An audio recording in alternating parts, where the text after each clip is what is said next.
Oh, look at you! Finally getting some lights, some accent lighting behind you. Yeah, I did quite a few modifications over the weekend. Yeah, I wonder why. Um, I had time. I'm making a preemptive joke is what I'm doing. I'm making a preemptive joke.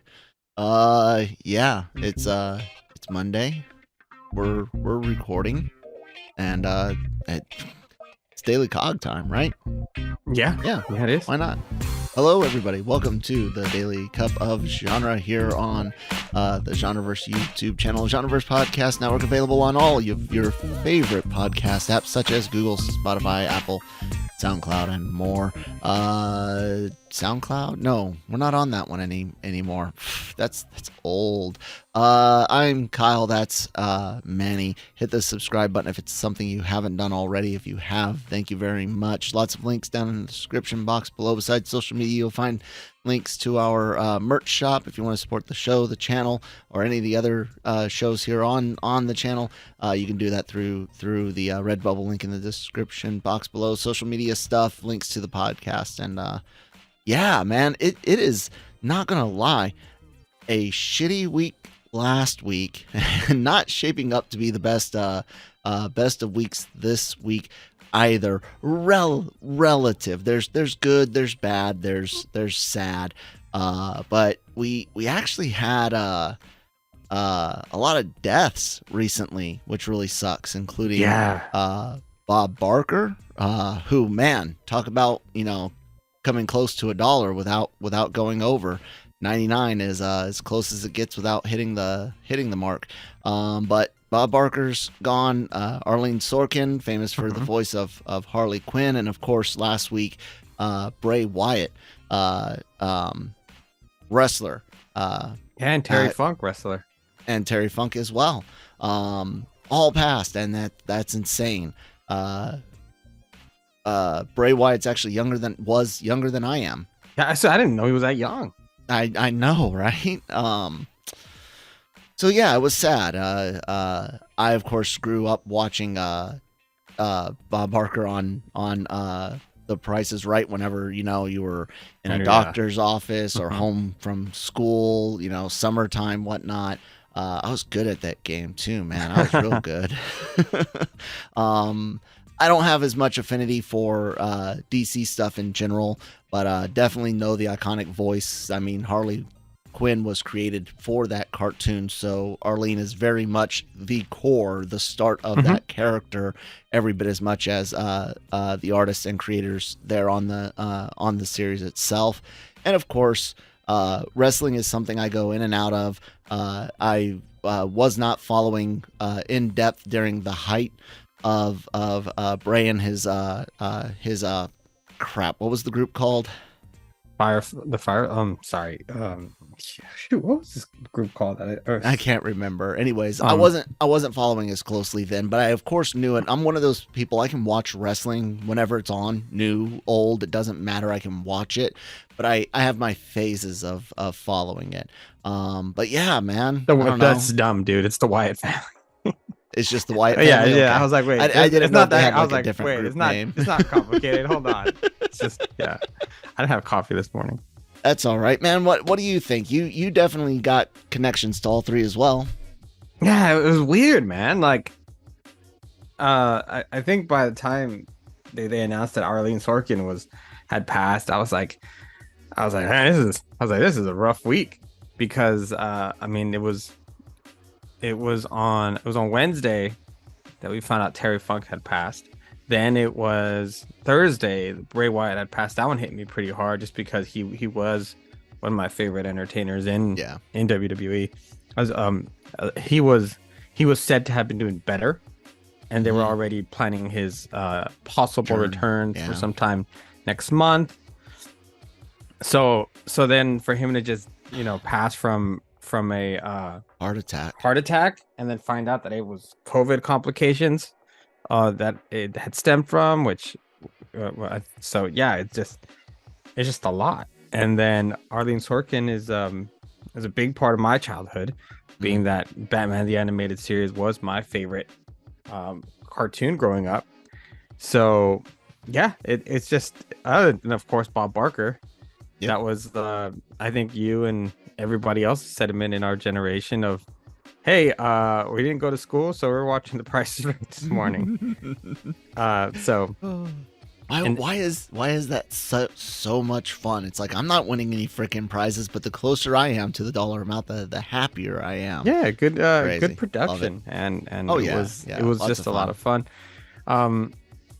Yeah, it's just one of those weeks, and Yeah. hopefully we don't have another one like that this week's. Not with all the death and stuff, that's for sure. Other negative feelings or sad feelings is another story. Manny, you ready to talk about something? Sure, we good. All right. Manny's got an announcement, ladies and gentlemen. Well, it's bittersweet, but this will be my okay. Thank you for stealing my moment, Schmidt. Excuse me. This is my cat who shows up in the anytime there's a moment that needs to be Ruined. he is there for it. Yeah, so I've been with LRM since 2016, and I've pretty much done almost every job here. And while I've enjoyed my time here, and honestly, I've gone back and forth with it. This will be my last week with you guys, as I am moving on to different role, and for that I need to leave the site, unfortunately. So this will be my last week on the Daily Cog, and with the site, I still have a couple of interviews. I still have a couple more shows, but the reality of it all is that LRM provided me with a platform for me to grow, and specifically in the entertainment industry that I never thought was even possible. When I first came on, I came on as a comic book reviewer, and that's really what I did. Just wrote. People reviews. even do that anymore? I'm joking. Jace does that. If you Stop ever it. watch this, Jace, I'm joking. From there, Jammer was the one who at the time was editor-in-chief of the site, helped me out, and I became one of the writers for the site, and it kind of grew from there. Was doing interviews with comic book creators still, and that expanded to animated series, which expanded to TV series and movies. And big thanks to Gig also, who at that point took me under his wing and really helped me out with that kind of stuff. And I just kept going and going, and this kind of the motor I have is to always keep moving up. I'll be honest, if it wasn't for LRM, I would not have my current day job that I have. They took a shot with me just because of the fact that I had been so involved in mediums of entertainment and news, and they thought I could. The news director at the time over at CBS 47 thought that, sure, why not? Let's give this guy a shot, even though he doesn't have the degrees or the experience really to back it up. And from there, I have my own show. I produce my own show 5 days a week, 4 and 4:30, and so from there, I've always wanted to continue that path and expand my role, and especially in entertainment, and my some of the things I want to do now. I need to kind of spread my wings a bit and do something a little different, and it's something that you guys will find out soon enough. But unfortunately, that does mean I had to make the tough decision, and like sleepless decision, I kid you not, of leaving the site, and I'm thankful for all of you. Well, we've loved having you around. I'm gonna really miss you. You stepped up here on the Daily Cog, former LR Mornings, when another Latino guy left me hanging out to... No, I'm joking. Joseph Jammer Medina, former editor-in-chief of LRM Online and current co-host of Breaking Geek Radio. I'm his boss now. Check that out. But no, you stepped in here, and you and I have churned the Daily Cog into something not quite daily. Yeah, we've had a few things come up. Yeah, lots of life changes. However, we turned this into quite a fun show. Not that LR Mornings wasn't fun, but much like Jammer and I had a very unique relationship. You and I had a completely different one. One where we synced up a lot more, but we're still able to keep each other in check and not become just some mindless echo chamber just for ourselves. While Jammer and I had a lot of polar opposite opinions that made the show interesting for that. So yeah, man, I'm very sad to see you go, of course.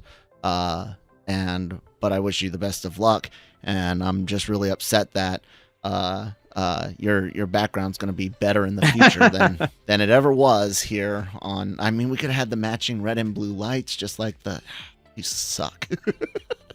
Yeah, no, man, seriously, best of luck. Thank you for all that you do, and you better stay in touch. I will, and there could be a chance also that at some point I do come back, because door's been left open, and I have no problem in coming back and working with you guys. But once I achieve, like, once I'm able to make Genreverse and LRM like the LTT without the sweatshop and accusations of bad stuff, but the LTT of the entertainment world of YouTube, then he'll come back.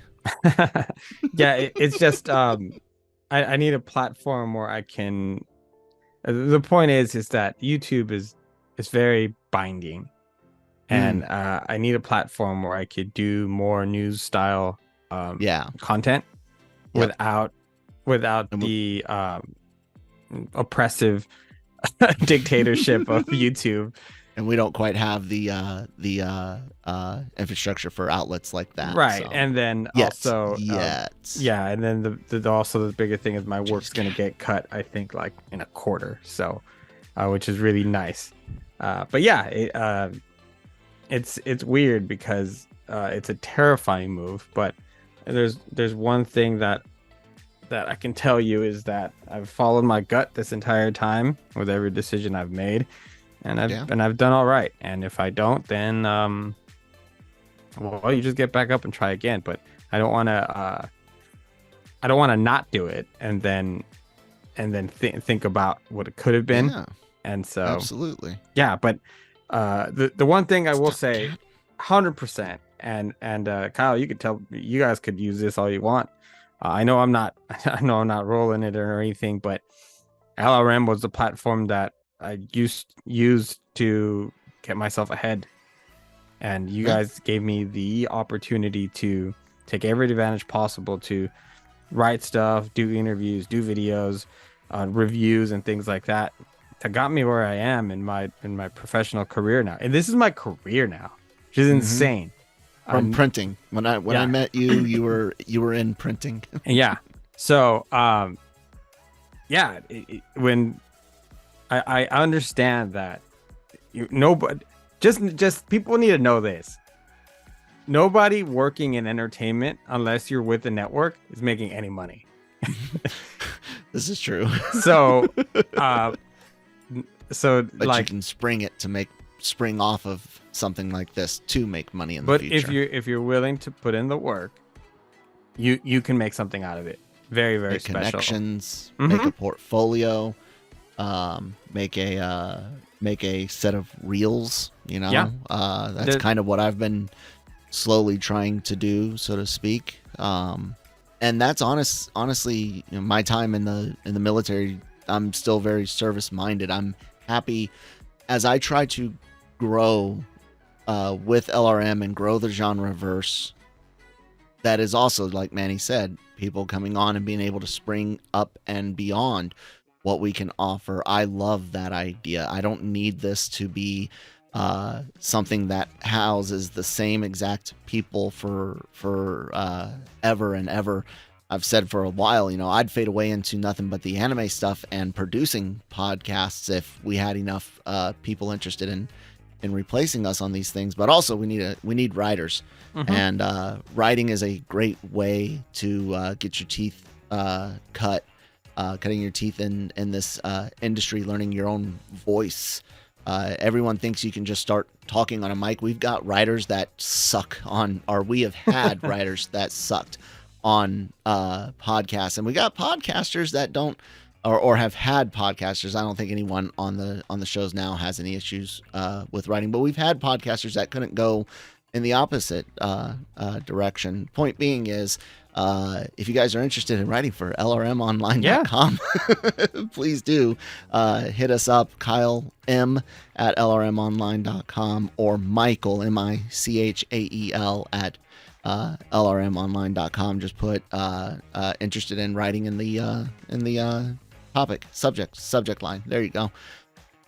So yeah, we're gonna try our hardest to get all 4 of Manny's final shows in this week, and hopefully that happens. But hey, life has been a bitch recently, obviously. So regardless, we'll treasure the time, and there's a whole back catalog of hot takes, super hot takes from Manny and I for you guys to enjoy. With that, Manny, you ready to get to work? You want to talk about box office and something that I want to call it unfortunate. I really do. To me, it's unfortunate what happened to Blue Beetle, man. Word of mouth did not come to the rescue for Blue Beetle, and it got ran over by a bunch of cars in a movie based on a video game about racing cars. Blue Beetle came in number 3, bringing in 12 million, a 49% drop in its third week, right? No, this was its second week, yeah. Percentage wise, guys, here's the thing. Percentage wise, that's actually a great drop these days, when most of your tent poles were having 65 to like 70% drops, including movies like No Way Home. A 59% drop is nothing to, or 49% is nothing to sneeze at, but it didn't have a big opening. Barbie brought in another 17 million, on track to become Warner Brothers' like top grossing film of all time. And Gran Turismo, number 1, 17.3 million. You actually saw Gran Turismo, man. What'd you think? Gran Turismo was really good. Is it? Surprisingly good. I had discounted that movie from the moment I heard it. Its inception. It was shot beautifully as far as all the racing scenes. It did a really good job at using kind of the video game format to also just keep audiences engaged. Drone shots, interior shots. I mean, just every way they could have filmed those cars on the track, they did it. And is it a modern Days of Thunder? I never saw that. Oh my god, you're fired. You don't even get to quit. You're just fired. I still haven't watched Groundhog Day either. Just to throw that back at you. Yeah, it's a simple story, and it's a true story. As a matter of fact, the real driver who went through this is the stunt driver for the actor. So that's really cool. David Harbour steals that movie overall, though. I didn't really like the main actor too much, but David Harbour really is the anchor to it. Orlando Bloom was kind of there, kind of Weasley a little bit because he's just in it for the job. Which, I mean, hey, you need those kind of people too. But yeah, the issue with all of these movies, and the reason why all these numbers are so low, is yesterday was National Cinema Day, and all the tickets were $4. Yeah, all formats, all day, regardless of any asterisk you could have put on it. Everything was $4, which is why all the numbers are so low, because this was a national program. That's anywhere from half to like a third of the average movie price, but over just on a Sunday. But yeah, you're still talking millions. Talking millions. Yeah, most showings for movies were sold out. My theater, as always, was super packed now. I mean, our screening of Lucky RPX bastard. for Gran Turismo, there was people sitting in the front seats. You don't really see that too often. Yeah. And about the I think it's AMC that's going to turn like the front rows to like the fine beds. You can watch the movie like this. that kind of cool. I fell asleep. I think it was AMC. Maybe it was AMC Regal. lately has been trying all kinds of crazy stuff. All sorts of stuff. And the only thing that AMC has on everyone is that they usually have the better like collectible buckets, stuff like that. Yeah. But they usually sell out really quick also. So that's where I agree with you that Blue Beetle got the hell ran over, because not only did they last week in their opening weekend have to deal with, you know, every possible thing that could go wrong, including a hurricane or a tropical storm, more than a hurricane by the time it made it, a tropical storm on the West Coast, where most of your audience, your Hispanic audience going to the movies is going to be from LA and those areas. Which, I mean, granted, it's not going to make a huge dent, but it's going to make a dent. Yeah. But money's then money, man. And then on its second Warner week, Brothers needs it. on its second week, it's going to have to, it's dealing with the fact that one of the days is National Cinema Day, which is going to give people really the opportunity to choose a variety of movies, including they re-released Jurassic Park, for example. They re-released a sing-along version of The Little Mermaid. They re-released Super Mario Brothers, a couple of other movies also. I mean, there was just a plethora of things to watch, not to mention that one of the main things that they advertised was, hey, you didn't watch Barbie Hammer? This is the time to do it. Yeah. And you know what? People watched it. And which is fine. Like I really don't care if don't watch a movie just because it's like, oh, I think I should watch it. I mean, I do that, but that's for different reasons. But I'm just glad people, I mean, like I'm people watching at the theater. At Regal, for example, $4 small combo, drink and popcorn. Everybody was in on it, and I mean every concession stand open, lines through the wazoo. But they were moving, man. They were moving. Good. But yeah, Blue Beetle definitely. Oh, and then it doesn't help that Warner Brothers made the announcement during the week that it's going to be hitting streaming services in September. Well, like why would you do that? Yeah. But I mean, maybe it was already a strategy in place, because it was supposed to be released in streaming.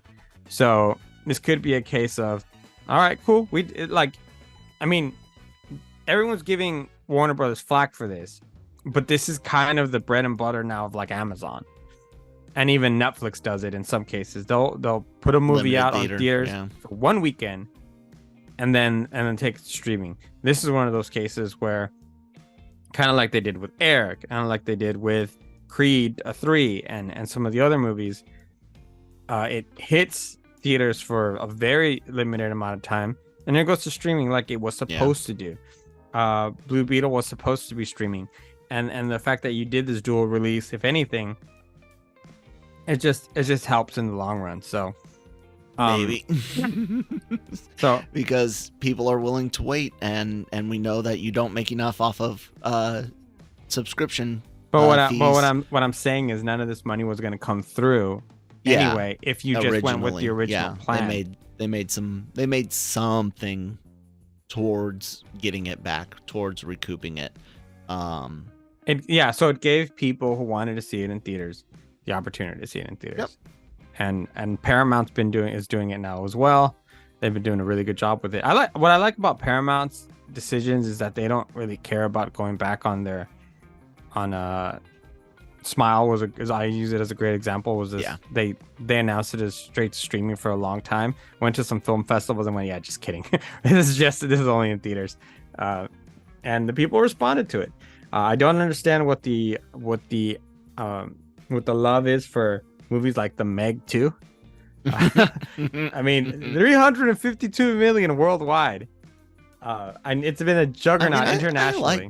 I like B movies, but they got to be good B movies, and creature films are, in and of themselves, they can become very stale and very repetitive. I have not seen Meg or Meg 2, but I don't feel inclined to. I do like Statham in the Cranked movies. That was fun. Did you ever see those? You didn't see Crank? Oh yeah, Crank, Okay, yeah. It was wild. Yeah, I know, right? Sometimes dumb action flicks like that are just what the doctor ordered. There's a great one called Smokin' Aces. Smoking Aces is One great. wonderful action flick. Yeah, definitely. You know what else I think is an underrated similar type movie? 3,000 Miles to Graceland. Oh, okay. Freaking love that. Have you seen that? Yeah, I've that seen one? that one. Oh God, love Yeah, that. yeah. The thing about Smoking Aces too is that it gave me such hope for the Suicide Squad back because David Ayer was the one who did that one. Mm-hmm. And then DC did their DC thing, and they just like completely ruined it. But yeah, because I was like, are you kidding me? The director of Smoking Aces is doing a Suicide. I was like, that's perfect. And I was like, wait, this ain't it. This didn't work. Talking just about random movies, all of a sudden, showed my son Mars Attacks late last week, some like Thursday, Friday, or something. Oh, I think like we talked about that. Did we? I think so. I know I mentioned it on Discord. Either than that, or somebody else was watching Mars Attacks, but I know I've just recently had a Mars Attacks conversation. Maybe, but we did. He really enjoyed. No, we did, because I mentioned the Halloween store had the big. Oh yeah, big one. Yeah. See, damn it. That's what happens when we miss time. Mars Attacks is great. It scared the heck out of me when I saw it first in theaters. Really? Just the first time, and then it just became something fun. Go ahead. I couldn't like, if you like, I went back, like seeing that movie later in life was really fun because I didn't realize how many cameos were in that movie. Yeah, right. It's like huge amount of people, and then so mad when spoiler alert for a super old movie. I was so mad when they killed off Michael J. Fox. It's like, no, that's Marty. I like Marty. We watched a couple of we watched the original Nightmare on Elm Street. Nice. And the whole Johnny time we Depp were like, turned into a pool of blood. It was funny because we were like, hey, that kind of looks like Johnny Depp, and then we looked it up, and I was like, wait a minute, that is Johnny Depp. What? I honestly had no idea. No, I had no idea. I hadn't seen that movie in years. Freddy Krueger is not one of my. Oh, that's my boy from the original Big Three. Mine is Michael Myers. Yeah. I'm gonna tell you though, watching it again, I gained a lot of appreciation for it. That I didn't have before. I was telling Brittany, I was like, you know what? If as far as my like rankings go for horror icons, I was like, I think Freddy just moved up. This is really good. I can tell you this: there are 3 good Nightmare movies. The first one, and then you watch 3, The Dream Warriors. Okay. And then you watch Wes Craven's New Nightmare, and that's it. That's all you need. You like the new one? Yeah, no, New Nightmare. It's the name of the movie. It's Wes Craven's New Nightmare, and it's Nightmare. It's one of the Nightmare on Elm Street sequels, so to speak. When you see it, which I do hope you. I mean, there's just 2 more movies. I do hope you make your way to it. You'll understand what I mean. It's sort of like a Nightmare on Elm Street sequel. But it is Nightmare on Elm Street. Every year we pick a horror icon and we go through the library. Yeah. So, and I mean, you can, but like 2 really, really sucks. And I'm not even talking like Friday the 13th, like 6 sucks. I mean, it's like, I think it was 6 that was really, really bad, but it is 2 is just awful. And then everything between Dream Warriors and New Nightmare is completely forgettable. I mean, yeah, you can watch them, but those are the big 3 I always suggest to people: 1, 3, and New Nightmare, which I think is 7 numerically. Yeah, man, that's cool though. Good. Yeah. 3 years ago it was no, 2 years ago. Sorry, we did all of the Halloween movies. Then last year we did Jason. That turned out to be more of a chore than I thought it would. Yeah. And then this year we started on Freddy Krueger. So we did watch the first one, and then we did watch the remake. The remake's all right. I don't hate it. I enjoy the actor. What's his name? He's from Watchmen. Also Jackie Earl Haley, something like that. I'm gonna have to look it up now. It's like Jackie Earl Haley or Holly or something like that. This cat, I swear. Yeah, Jackie Earl Haley, you're right. Thank you. I guess Freddy Krueger was terrible. Oh yeah. Oh no, I don't think it was terrible. It was just different. Because we watched them back to back. So we watched the original. Yeah. We watched the original one, and then we watched the remake. Yeah. I had to approach it as a kind of like how Rob Zombie did, and I know you don't like it, but kind of like how Rob Zombie did Halloween, which was this is an original take on the idea, and I enjoyed it. Anyways, go ahead. Yeah, no, it was just stiff, no personality. Anybody could have, like, it felt like anyone could have played that character. While with the original Freddy, there's a whole lot more personality. There's a whole lot more kind of the gusto and the confidence that you're in my world and I can really do whatever you want. Robert Englund is so good with that. Yeah. So all of that put together, it really makes it really makes for that our horror icon, just because it's part of it. And I know that in seeing a couple more of those movies in the near future, in the next couple of days, his personality is going to come out even more. Yeah, it's gonna make me hate it. It's gonna make me hate that new one even more. But especially I mean, it's equivalent really to what they did to Michael Myers in Halloween Ends. I still have not watched. You completely turned me off from watching, and I'm just like, nah, man, I'm good. Mike, no, it's a horrible movie. Mike lives on another day. Yeah, I liked Halloween. Halloween was really good. The remake I'm talking about, and then the remake. Yeah. Well, I mean, I don't know how many. The requel. Halloween the requel. It's not even a requel. Like, yeah, they've just kind of brought it back. Well, they said, all right, it's Halloween. Everything but the original. And then Halloween. Yeah. Right. It's Halloween, and then Halloween, and then kills and ends. Yeah, and luckily that ended but it was such disappointment. I didn't think it was terrible. It wasn't great, but I liked it. Yeah. My favorite is what is it called? Resurrection or H2O? H2O with Busta Rhymes doing karate. Come on, I was like Busta Rhymes is doing karate here. Man, I was like I can't right now with this movie. That was H2O was that the school one? Well, no, I'm just saying those last couple films were like when something goes to space. You know what I'm saying? Like Jason X, yeah. Even when the critters went back into space, it got dumb. Even though they're aliens, it was only good here on Earth. Didn't Leprechaun go to space? I know he went to the hood. He went to the hood, bro. I know he went to the hood. He went to the hood.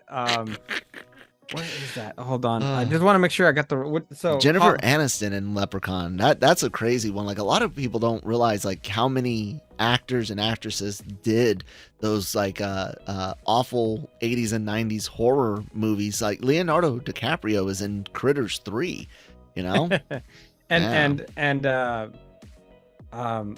What's his name? Ant-Man.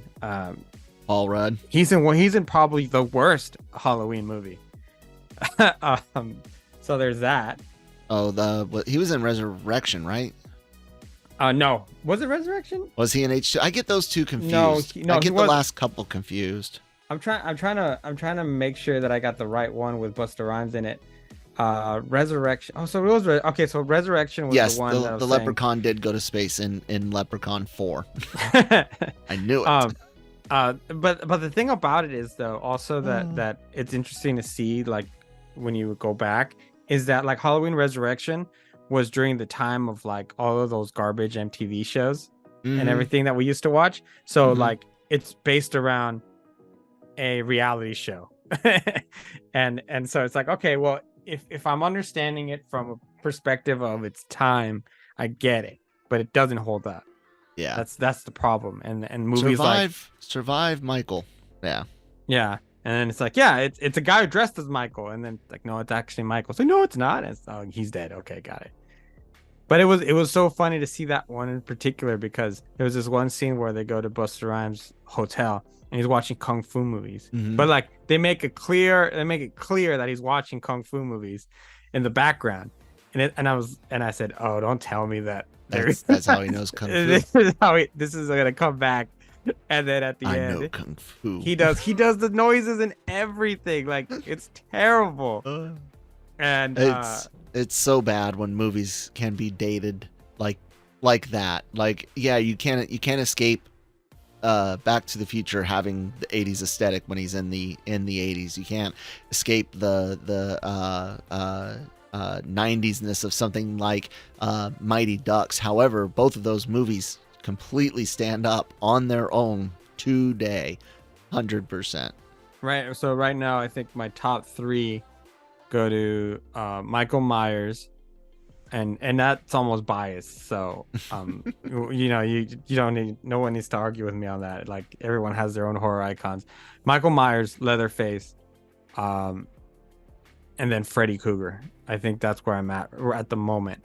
And then my fiance did the greatest thing ever and was like, all right, what about Jigsaw? He's a horror icon. What about she wanted me to add Pennywise, and then I was like, wait, stop adding people. But surprisingly, the Jason was the one who keeps falling, man. Look, the thing about Voorhees for me is more of the memes and more of the real world stuff, not the movies themselves. The mask is classic. You get Casey Jones wearing the mask even for Ninja Turtles. I'm not the world's biggest Friday the 13th guy for films either at all. I like a lot of Halloween. I like a lot of Freddy, and then a crap ton of Ghostface Killer. I mean, oh yeah, 100% top 3 for me. It would probably be Freddy, Ghostface, and if we're going with just like icons, like big icons, can't use Leslie Vernon, although that's my favorite slasher flick, period. But it'd probably be crap. What'd I just say? Freddy, frickin' Ghostface, and Michael. Mm-hmm. Or Leatherface. It'd be really hard to choose because I do love some chainsaw carnage. So it's just I just remember a lot of scenes with Leatherface where his movements and some of his like actions without having to say anything were very, very iconic. I mean, I think a lot of people remember when he slams that door closed, and yeah, he does a lot without necessarily saying anything, and that speaks volumes to me to what's scary. The remake from like 2000, what was that? 2, 3, 4? I don't remember when it was. Did you like the remake? It had Jessica Biel in it. It wasn't bad. Yeah, I liked it. I thought it was pretty deep. It was intense. It was gruesome. Yeah, it was. You know. It was during those days where there was a lot of gory torture. Oh yeah, trying to movies. do the gross out scares and stuff like that. Yeah, remakes in horror are one of those things where, I mean, it's difficult. Freaking Evil Dead 2 is just a remake of Evil Dead by the same freaking team, you know? But you kind of got to approach them all. Yeah, you kind of got to approach. Horror is one of those things where I always try to give it an opportunity to stand as a original take on the existing property, which is weird because not everything gets that same kind of like leeway with me. Like, I'm not gonna, like, if somebody was like, hey, I'm gonna remake Star Wars, like the original trilogy, it's gonna be like, no, it might be a bias thing. Some might call it a double standard. I think it's more of like a time and place for everything type thing. I don't know how to word it, but like Dawn of the Dead, Zack Snyder's Dawn of the Dead. I freaking love that movie. I think that's great. Dawn of the Dead is great. Zombie flick. And worthy of having that title, even though it's very different. Same thing with the Evil Dead remake that came out several years ago. I love it for its brutality. They didn't shy away from everything. They had the angry molesting tree, which in the 20 teens Getting into the 2020s is not something you expect to see them do, and it's not like I'm encouraging, Molesting depictions of that. But I'm saying is they paid homage or whatever to the original source material and went super brutal. Like I love the chainsaw action in that. Yeah, man. It sucks we're not gonna have a Friday because you only going through Thursday because your Friday's your birthday and all that. But Christine watched 13 Ghosts a week or so ago. Yeah, she enjoyed that one. I forgot how quick the pacing in that movie is. They don't screw around. It's like, hey, here's the family. Boom, mom is dead. Here's the here's the creepy ghost hunters. Boom, mom is dead in the family. And then guess what? One of those creepy ghost hunters, he's working with the family. They're in the house. It's time for carnage. Like it is a just over 90-minute movie, and within 30 minutes you're getting dead bodies. Like it's great. I like it. Good movie. Yeah. The last thing I'll say about it is the issue with horror, sometimes remaking it, and I think a lot of studios get it wrong. Not saying that they don't understand the properties, because I'm sure they do. I mean, they do this for a living, but a lot of horror movies are subject to their time. Yeah. And because our fears as societies change, as circumstances change, as politics and socioeconomic, factors change, and thus what we are afraid of change. And so sometimes remaking some of the characters or some of the films doesn't work because they're not afraid of that anymore, or that's kind of lame. So you need new creative talent. You need new minds, new perspectives of people who can create new horror, not necessarily icons, but new films that make it scary. Yeah.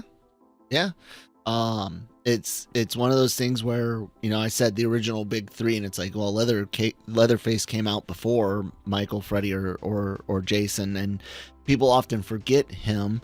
And then you have things like Ghostface Killer, who, by all means, guys, Scream is not a modern classic. It's not. It is just a freaking classic, up there with Halloween, the original Nightmare on Elm Street. Like Scream belongs there 100%. Yeah, horror's great, and we're coming into the spooky season, so as Daily Cog does transition into what it will be in the future, which isn't going to be too different. I think we're going to go back to some rotating co-hosts for a bit, but we're going to have a lot of fun in the future, but we're going to worry about this week and getting in as many shows with Manny as we possibly can. But I don't really have anything else for today. Manny, did you? No, we're good. Happy Monday, everyone. Yeah, guys, check out more content here on the Genreverse YouTube channel. Of course, anime reactions, Breaking Geek Radio, the podcast with reviews, maybe a One Piece live action review, or One Piece live action reaction and or review coming this week. Keep your eyes on that. Mention the Genreverse shop on Redbubble. There's a whole bunch of prints from all the podcasts, and Tim Nardelli's Night Terror Comics. You guys already saw the box office numbers. Why am I showing you guys that? LRMonline.com for all your written news, reviews, celebrity interviews that go up on the LRM YouTube channel, and more. Manny, anything else today? No, I think I already gave everybody a happy Monday. Bye, guys.